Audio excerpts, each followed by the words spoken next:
শাহিন আহমেদ খান। বক্তব্য রাখছেন জনাব শাহিন আহমেদ খান। আউযু বিল্লাহি মিনাশ শাইতানির রাজীম। বিসমিল্লাহির রহমানির রহিম।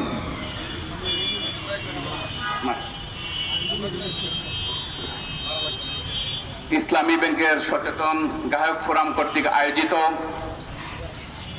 ইসলামী ব্যাংকে নগ্ন হস্তক্ষেপের মাধ্যমে ফ্যাসিস্টের দূষর, যিনি আওয়ামী দুঃশাসনে মানুষ যখন নিপীড়িত ছিল, নির্যাতিত ছিল, আর্থিকভাবে ক্ষতিগ্রস্ত ছিল, সেই সময়কার একজনকে চেয়ারম্যান নিযুক্ত করে ইসলামী ব্যাংকের প্রতি, ইসলামী ব্যাংকের যে সকল সুদী শুভাকাঙ্ক্ষী গায়করা আছেন তাদের যে মনোকষ্টের জায়গা, সেই জায়গা থেকে আজকের এই মানববন্ধন অনুষ্ঠানের উপস্থিত সম্মানিত গায়কবৃন্দ, সাংবাদিক বন্ধুগণ, প্রিয় দেশবাসী, আসসালামু আলাইকুম ওয়া রাহমাতুল্লাহি ওয়া বারাকাতুহু। সম্মানিত উপস্থিতি, আমরা এক সাগর রক্তের বিনিময়ে আমরা আমাদের প্রিয় দেশকে ফ্যাসিবাদের জাতাকল থেকে আমরা মুক্ত করে, সাথে সাথে মুক্ত করার মাধ্যমে শুধুমাত্র বাংলাদেশ মুক্ত হয় নাই, এদেশের 18 কোটি মানুষ সেদিন মুক্ত হয়েছিল। সাথে সাথে মুক্ত হয়েছিল এদেশের অর্থনীতির চালিকা শক্তির অসংখ্য অর্গানগুলোও মুক্ত হয়েছিল, যার একটা অংশ ছিল বাংলাদেশ ইসলামী ব্যাংক। ইসলামী ব্যাংক মুক্ত হওয়ার পর তাকে নিয়ে ষড়যন্ত্র শেষ হয় নাই। মুক্ত হওয়ার 3 দিনের মাথায় কেউ কেউ দলীয় পরিচয় নিয়ে গুলি করতে করতে ইসলামী ব্যাংকে দখলের জন্য তারা পায়তারা করেছিল। এদেশের সাধারণ গ্রাহকরা তাদের বুলেটের সামনে বুককে খুলে দিয়ে সেই দিন তারা নব্য ফ্যাসিবাদের হামলা থেকে এই দেশকে রক্ষা করেছিল। পরবর্তী এই ব্যাংক আজকে যে এমডিকে অপসারণ করতে বাধ্য করা হয়েছে, তাকে বিভিন্ন ভয় ভীতি প্রদর্শন করে ডেকে নিয়ে এসে তার গাড়িকে অবরুদ্ধ করে তার স্বাক্ষর নিয়ে তাকে অপসারণের আজকে যে পদ, সদ্য তালাকপ্রাপ্ত চেয়ারম্যান যেটা করেছেন, এটা তারা সেই দিন তারা কালকে এটা বাস্তবায়ন করেছিল। বাস্তবায়ন করার পর চেয়ারম্যানের শেষ রক্ষা হয় নাই, একটা পর্যায়ে তাকেও কি পদত্যাগ করতে হয়েছে। কিন্তু এদেশের মানুষ এই সাময়িক সুসংবাদের কিছুটা আশান্বিত হলেও আমার পূর্বের বক্তারা বলেছেন 1 ঘন্টার ভিতরে এই সরকার এবং বাংলাদেশ ব্যাংক সরকারের বিভিন্ন ব্যক্তির সাথে, কর্তা ব্যক্তির সাথে তারা যোগসাজশ করেন পরবর্তী যে সিদ্ধান্ত গ্রহণ করেছেন, এদেশের 18 কোটি মানুষ ঘৃণা করে তা প্রত্যাখ্যান করেছেন, বিস্মিত হয়েছেন। এদেশের মানুষ অনেক বেশি ঘৃণা করেন আপনাদের বাংলাদেশের ব্যাংকের এই সিদ্ধান্ত প্রত্যাখ্যান করেছে, যার নজির আজকের এই মানববন্ধন। সম্মানিত উপস্থিত সাংবাদিক বন্ধুগণ, প্রিয় দেশবাসী, আজকে যে খুরশেদ আলমকে বাংলাদেশ ইসলামী ব্যাংকের চেয়ারম্যান নিযুক্ত করা হয়েছে, খুরশেদ আলম সহ সেই দিন বাংলাদেশ ব্যাংকের যারা যে কয়েকজনের নেতৃত্বে এদেশের ব্যাংক পাড়াকে, এদেশের অর্থনীতির চাকাকে পঙ্গু করে দেওয়া হয়েছিল, তার অন্যতম খুরশেদ আলম।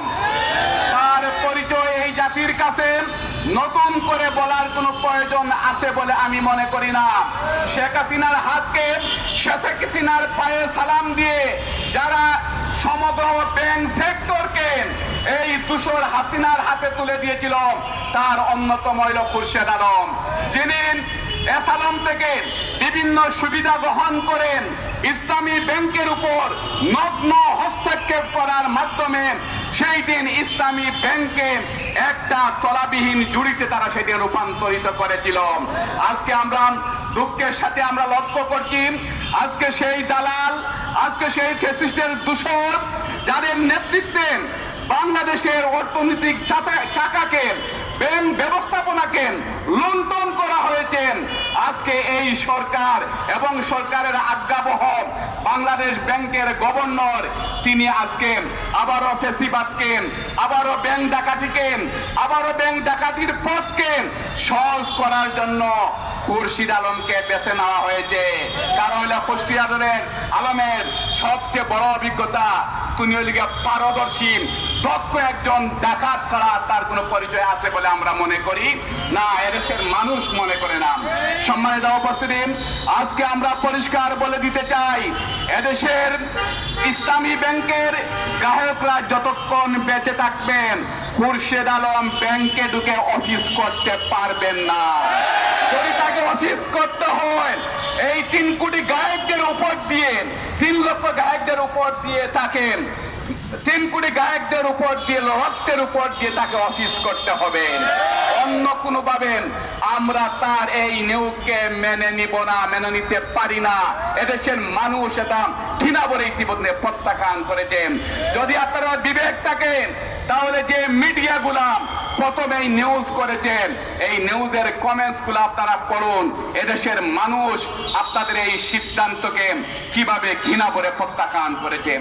সম্মানিত দেশবাসী, আজকে আমরা পরিষ্কার বলে দিতে চাই, ইসলামী ব্যাংক এদেশের অর্থনৈতিক মুক্তি আন্দোলনের এক অগ্রণী প্রতীক হিসাবে যুগ যুগ ধরে ভূমিকা রেখে আসছেন। কিন্তু এই নতুন সরকার আমার মনে হচ্ছে আপনারা ভুল পথে, আপনারা কি ভুল নাম্বারে আপনারা ডায়াল করেছেন। যে পথেই শেখ হাসিনা হেঁটেছিল, যে পথেই এই দূষররা হেঁটেছিল, আপনারা সেই পথে হাঁটছেন।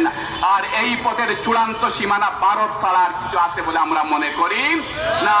এজন্য যারা এই পথে হাঁটতে হাঁটতে যারা ভারত পর্যন্ত পৌঁছেছেন, আমার মনে হচ্ছে আপনাদের এই পিচি দেখেন, আপনাদের এই অসৎ উদ্দেশ্য দেখেন, অসৎ সিদ্ধান্ত দেখেন, আমাদেরও মনে হচ্ছে আপনারা ভারত যাওয়া ছাড়া মাঝে আর কোনো আপনারা কোনো আর ব্যারিকেড আপনারা রাখছেন না।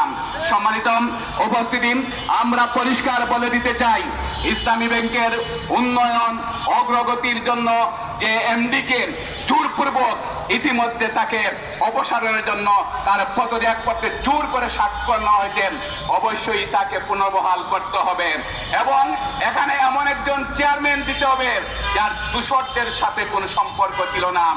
আমরা খুরশিদ আলম সাহেবকে এবং বাংলাদেশ ব্যাংকের গভর্নরকে আমরা বলে দিতে চাই, যাকে আপনারা নিয়োগ করেছেন তার অসংখ্য ফাইল আমাদের কাছে ইতিমধ্যে এই জাতির কাছে প্রত্যেকটা ঘরে ঘরে তার দুষ্কর্মের অসংখ্য ফাইল পৌঁছে গেছে। আমরা সময় মতো না, ইতিমধ্যে মানুষ প্রকাশ করা শুরু করেছে। এভাবে একজন দুশ্চরিত্র ব্যাংক ডাকাত এসালমকে যারা পাহারা দিয়ে এসালমের কাছ থেকে ফ্ল্যাট ফ্রড বিভিন্ন সুযোগ সুবিধা গ্রহণ করে যারা এই 5 থেকে 7টা ব্যাংকে ডুবিয়েছেন, আবার তাদেরকে দিয়ে এই ডুবা নৌকাকে আপনারা তুলতে চান। আপনাদের এই স্বপ্ন রেখেন, আপনাদের এই দিবাস্বপ্ন রেখেন, মাঝে মাঝে আমাদেরকে হাসতে ইচ্ছা করেন। আপনারা এত তাড়াতাড়ি আপনারা এই রক্তকে ভুলে গেলেন। এই দূষরদের আবারও আপনাদের এত প্রয়োজন হলো, আপনারা চুরি করতে অনভিজ্ঞ, আপনারা এভাবে চুরদেরকে আবার ভাড়া করে নিয়ে এসেন, আপনারা চুরির পথকে আবারও সুগম করবেন। এদেশের মানুষ এত সহজে আপনারা এই কাজ করবেন, এদেশের মানুষ এটা চিন্তাও করতে পারে নাই। আর যেহেতু আপনারা এই কাজ যদি করছেন, তাহলে ইসলামী ব্যাংকের সাথে কোন সরকার আছে, কোন সরকার নেই, এটা আমরা দেখি না। আমরা 3 কোটি গ্রাহক এই ব্যাংকের সাথে আছি। এই ব্যাংকের সবচেয়ে বড় শক্তি হলো এটা। এই গ্রাহকদেরকে সাথে নিয়ে ইনশাআল্লাহ এই খুরশিদ আলমকে পদত্যাগ করতে বাধ্য করেন আমরা আগামী দিন ইসলামী ব্যাংকের তার প্রকৃত মালিকদের হাতে আমরা তুলে দিব ইনশাআল্লাহ। এই ক্ষেত্রে কোনো বেইনসাফি করা হবে না। আমরা পরিষ্কার বলে দিচ্ছি, আগামী 1 তারিখ এদেশের সারা বাংলাদেশ থেকে গায়করা ইসলামী ব্যাংকের দিকে মুখ করবে এবং সেই দিন যারা দিবাস্বপ্ন দেখছেন তাদের দিবাস্বপ্ন সেই দিন দুঃস্বপ্নে রূপান্তরিত হবে ইনশাআল্লাহ। সম্মানিত ভাই এবং বন্ধুগণ, যারা আমাদের এই প্রান্তীয় ব্যাংকগুলোকে, যারা ইসলামী অর্থ ব্যবস্থাকে বাংলাদেশের অগ্রগতিকে যারা পিছিয়ে দেওয়ার ষড়যন্ত্র করছেন, আজকে আমাদের যুদ্ধ তাদের বিরুদ্ধে। আজকে যারা ইসলামী ব্যাংকে নতুন করে আবার লুটিয়ে পুটিয়ে খাওয়ার জন্য বিভিন্ন বারাটিয়া চুন নিয়ে এসেন, ডাকাতদেরকে নিয়ে এসেন, ফ্যাসিবাদের দূষকদেরকে নিয়ে আসেন, যারা এই ষড়যন্ত্র করছেন তাদের বিরুদ্ধে আমাদের সংগ্রাম। সেদিন বাংলাদেশ ব্যাংকে 5 আগস্টের পর খুরশিদ আলম কোন পরিস্থিতিতে সে এই তার চেয়ার ছাড়তে বাধ্য হয়েছিল, বাংলাদেশের ব্যাংকের অসংখ্য কর্মকর্তা কর্মচারীরা সেটা জানেন। আপনাদের সাথে সাথে আইসা সেই ডাকাতদেরকে আপনাদেরকে আবারও নিয়ে আসতে হবে। আপনাদের রাজনৈতিক এত দেউলিয়াপনা হয়ে গেছে, এটা তো আমরা জানতাম না। এজন্য আমরা আশা করব বাংলাদেশ ব্যাংক দ্রুত তার এই সিদ্ধান্ত কি বিবেচনা করবেন। আর যদি আমরা সিদ্ধান্ত বিবেচনা করতে যদি তারা যদি ভুল পদক্ষেপ গ্রহণ করেন, তাহলে এদেশের মানুষ সেটা সিদ্ধান্ত গ্রহণ করবেন ইসলামী ব্যাংক সামনে দিয়ে কিভাবে চলবেন। আমরা মনে করি এই সমগ্র নাটকের সাথে, এই সমগ্র পরিকল্পনার সাথে বাংলাদেশ ব্যাংকের গভর্নর ওতপ্রোতভাবে জড়িত। তিনি একজন অদক্ষ লোকসানি, তিনি একজন ব্যবসায়ী। তার মাথায় ইসলামী ব্যাংকের এই সমৃদ্ধি তার চোখে পড়বে না। আমরা তার পদত্যাগ চাচ্ছি, কারণ ইতিমধ্যে তিনি যা প্রদর্শন করেছেন, আবারও চুরদের পথকে তিনি সুগম করে দিচ্ছেন। আবারও যদি বাংলাদেশে কোনো ব্যাংক ডাকাতি যদি হয়, তাহলে এই দেশ ঘুরে দাঁড়ানো আমাদের জন্য কঠিন হয়ে যাবে। ইতিমধ্যে বিভিন্ন গ্রাহকরা বিদেশ থেকে আমাদেরকে যোগাযোগ করছেন, তারা রেমিডেন্স ইতিমধ্যে বন্ধ করে দিচ্ছেন। তাদের এই প্রান্তীয় ব্যাংকে তারা রক্ষা করার জন্য তাদের আমানত সহ তারা আরো অসংখ্য পদক্ষেপ গ্রহণ করতে তারা বাধ্য হবেন। আর বাংলাদেশে তো আমরা আছি। সম্মানিত সাংবাদিক বন্ধুগণ, আজকে আমরা বাংলাদেশ ব্যাংক এই সরকারকে আমরা বলবো, আপনারা অবশ্যই শুধু বিবেচনা করবেন না, আপনারা দ্রুত আপনাদের সিদ্ধান্তকে পরিবর্তন করেন। আপনারা এদেশের মানুষের আবেগ অনুভূতির প্রতি আপনারা সম্মান প্রদর্শন করবেন। না হয় এই দায়িত্ব বাংলাদেশ ব্যাংকের গভর্নরকে অবশ্যই গ্রহণ করতে হবে। এজন্য আমরা পরিষ্কার বলে দিতে চাই, বাংলাদেশ ইসলামী ব্যাংকে ইসলামী মনোভাবাপন্ন একজন সৎ দক্ষ যিনি আছেন, মানুষ আছেন, এদেশে অভাব নাই মানুষের, তারা এই ব্যাংক পরিচালনা করবেন। অন্যথায় 18 কোটি মানুষকে সামনে নিয়ে আমরা গ্রাহকরা কিভাবে তাদের অসৎ উদ্দেশ্যকে রুখে দিতে হয় সেটা আমাদের জানা আছে। সবাইকে আন্তরিক অভিনন্দন জানাচ্ছি। ইসলামী ব্যাংক আমার ব্যাংক, আমাদের ব্যাংক, এদেশের অগ্রগতির ব্যাংক, এদেশের উন্নতির ব্যাংক। এই জন্য আমরা এই ব্যাংককে আমরা গ্রাহকরা বিনা চ্যালেঞ্জে আমরা ছেড়ে দিব না। সবাইকে ধন্যবাদ জানিয়ে আগামী দিনের এই ব্যাংক রক্ষার আন্দোলন সংগ্রামে সবাইকে উদাত্ত আহ্বান জানিয়ে আমার কথা শেষ করছি। বাংলাদেশ জিন্দাবাদ, ইসলামী ব্যাংক জিন্দাবাদ।